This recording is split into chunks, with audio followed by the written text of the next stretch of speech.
Everything was perfectly normal that day. There was no indication of anything being wrong. After I showered and shaved, I went in to eat breakfast, and then everything started getting hazy. I don't remember a lot. I just know I was having a difficult time coordinating. And as I was getting out of bed, I heard a big, loud boom like a big old heavy trunk hitting the floor. By the time I got around there, Larry had fallen with his arm completely behind his back. My husband, he got there and he said, my God, what happened? And I said, I don't know. And he said, we've got to get you to the hospital. He called 911.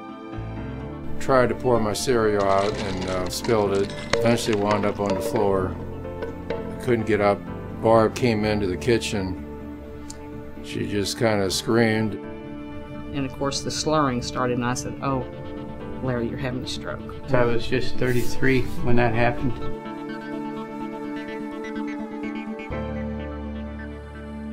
The definition of a stroke is basically a disruption of blood flow to a part of the brain that may cause it to die. Certainly we know that by reinstituting that blood flow that we have a window where the brain can be rejuvenated and regain function. There are two different types of stroke. The first is an ischemic stroke, which is the most common kind of stroke. The second is a hemorrhagic stroke. In an ischemic stroke, there is a clot that forms in one of the vessels that obstructs the blood flow to the brain. And if the brain isn't getting blood flow, it can't perform its functions, and then you see symptoms related to that. The second type of stroke is a hemorrhagic stroke, where a blood vessel bursts within the brain and floods the brain with blood, and the same thing happens. The brain can't perform its functions. Those are the smallest numbers of strokes, but they are usually more severe strokes. The most common risk factors for stroke that we can treat are high blood pressure, diabetes, elevated cholesterol, obesity or being overweight, and things such as smoking. Another risk factor for stroke is atrial fibrillation. And what we're concerned about is that the top part of the heart isn't pumping in a regular fashion. It tends to kind of quiver or vibrate. When that happens, the blood in the top part of the heart tends to pool a little bit. It doesn't pump out real smoothly. And pooling of blood means that it will develop some clot formation. Things that you may have heard people referred to as TIAs, transient ischemic attacks, or RINs, reversible ischemic neurologic deficits, which are like warning signs that there's an impending stroke coming. So if a patient feels that one side of their body's not working for a few minutes, or they've lost feeling on one side of their body, or they develop a shade-like progression of visual loss over their eye, those are early warning signs, and you need to get to your doctor right away. The African American population tends to have a higher incidence of stroke. That's thought to be related in some high blood pressure problems that are predominant there. Men have more strokes up until about the age of 50. After the age of 50, women catch up somewhat, and then around the age of 70, women surpass men in the number of strokes, and that has to do with the fact that women live longer than men, so we have more opportunity to have that stroke, and stroke does increase with age. The left side of my face was droopy, which I didn't know. He said my speech was a little bit slurred, which I also didn't know, but he said, what happened? And I said, I don't know. All I know is I'm on the floor and I'm very disoriented, and my hand didn't look right. It almost looked like to me like something from a wax museum. It did not look like my hand, and of course I couldn't move it. Yeah, I had very little pain because I was kind of numb on his left side. I didn't really know what was happening. I was just confused. My biggest issue at the time was total confusion, because I've never had these feelings before.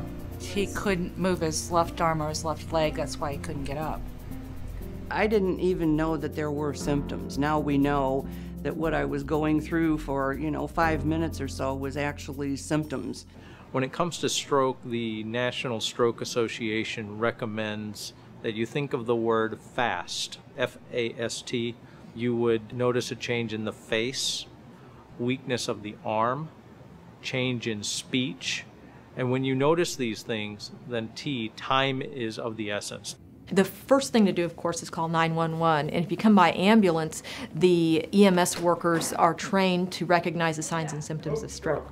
So even if the person themselves doesn't know what's going on or the family member has not recognized the signs or symptoms, the EMS workers can. Majority of the time, it's family members who have called that have noticed that a family member has slurred speech or not acting right. Patient may complain of numbness, tingling. If you can get to the emergency room within 4.5 hours of the onset of stroke symptoms, you're eligible for treatment with TPA, which is sometimes called a clot buster. And this is a medication that helps break down blood clots and has been shown to improve outcomes from stroke.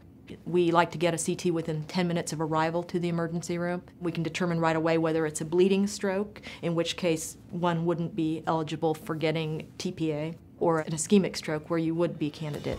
The doctor said, you have apparently had a stroke, and I think that the TPA drug is what you need to take. And it was within that 3 to 4 hour time frame, so I said, go ahead, give it to me, and then within 20, 30 minutes, my hand was moving again. And we see people that came in and could not move their arm and leg, and after the TPA, they have movement. They may not have 100% function, but they're getting function back. Well, a hemorrhagic stroke is a little different. Obviously, you don't want to give a drug that dissolves blood clots, because that blood clot is what's keeping the bleeding from happening further. If the person is becoming neurologically unresponsive, those of us that are neurosurgeons actually have to go into the brain and remove the blood clot and often stop the area of bleeding. Clot retrieval is a new procedure for treating a stroke. So many times patients can have a clot go to a major blood vessel within the brain. The only way to open up that blood vessel for many patients is to do a clot retrieval procedure. That is where we enter the circulation through the artery in the leg, all the way up into the circulation within the brain. And then we have special devices that can grab onto the clot and bring that clot out of the patient's body. All of the SSM hospitals are primary stroke centers, and that means that we have protocols in place, that everyone has received training. We do have 2 hospitals that we consider to be comprehensive stroke centers. We've made a great investment, a monetary investment in those 2 hospitals to have a piece of equipment called the biplane, and that enables us to do the interventional treatments where a catheter is placed through the groin and up into the brain to snare the clot or to deliver clot-busting drug into the clot. Even if you present at one of our hospitals that isn't a comprehensive stroke center and you qualify for that treatment, we will make sure that you're transferred into one of our hospitals that does provide it. In interventional stroke treatment, we're actually able to use the biplane angiographic machine to steer catheters from the groin all the way up through the neck and into the brain to the site of a clot inside one of the brain arteries and apply TPA directly into the clot. This delivers a much higher dose directly at the site of the clot and a much lower dose to the body as a whole, with better results and lower risks. I felt like a river was flowing through my head all of a sudden, and I just immediately felt better. Then they said I could immediately start moving my left side after that happened. It would have been a much, much different outcome if Frank would have gone to a different facility. They have this procedure here that without that particular procedure, he would have been a vegetable laying in a bed for the rest of his life, not being able to think or anything, or dying. And the procedure worked for him, and it saved his life. And if he would have gone anywhere else, I don't even want to think about what would have happened. Older treatments were limited to 3 hours, or new data suggesting that we can treat out to 4.5 hours, but only a small fraction of patients were eligible for these types of treatments. Using the biplane technology, we can now push this time frame for treating patients out to 8 hours, even for some patients, selected patients, out to 12 hours. Which dramatically increases the number of people who are available to this technology, available to a chance of recovery. Unfortunately, for those patients that don't get into the hospital quickly enough after their symptoms start, there is not a lot of treatment that we can offer for the stroke. Once they're beyond the treatment window, we focus on secondary prevention, and we also focus on rehab for the stroke that they've had. So we're working very intensively with them in order to get them back as much as we possibly can. In rehabilitation, I think our primary goal is truly giving that patient hope that they can recapture their life as they once knew it. And when someone's had a stroke or any debilitating illness or injury, they've lost some part of themselves. They've either lost a skill that they've had that they were very proud of, or they've lost a role in life that was part of their self-image. And this causes a lot of emotional distress in addition to the physical changes that have occurred. We have specialized therapists. They work with helping people learn how to dress themselves, toilet independently. They work on upper body skills a lot. In addition, we have speech pathologists that work on cognitive function. They work with patients to regain swallow function, and of course, as their name implies, they work with a lot of our patients to address their speech and their communication problems. We also have neuropsychologists who are especially trained in rehabilitation psychology, and they address a lot of the emotional issues that occur when someone has a major loss and has to adjust to a long-term illness. Most patients will be on the rehabilitation unit an average of 2 to 3 weeks. And during that time, we really focus on the skills they'll need to get them home and continuing their rehab in a home setting. The rehab was very important because as soon as I was able to walk, able to swallow, I was then able to go through the complete program. And the sooner that I started rehabbing, not just my physical, but my thinking ability, the faster I could recover. Well, when Larry first had the stroke, he couldn't even roll over by himself. His hand was completely shut tight, and if you try to open it it just slammed shut again.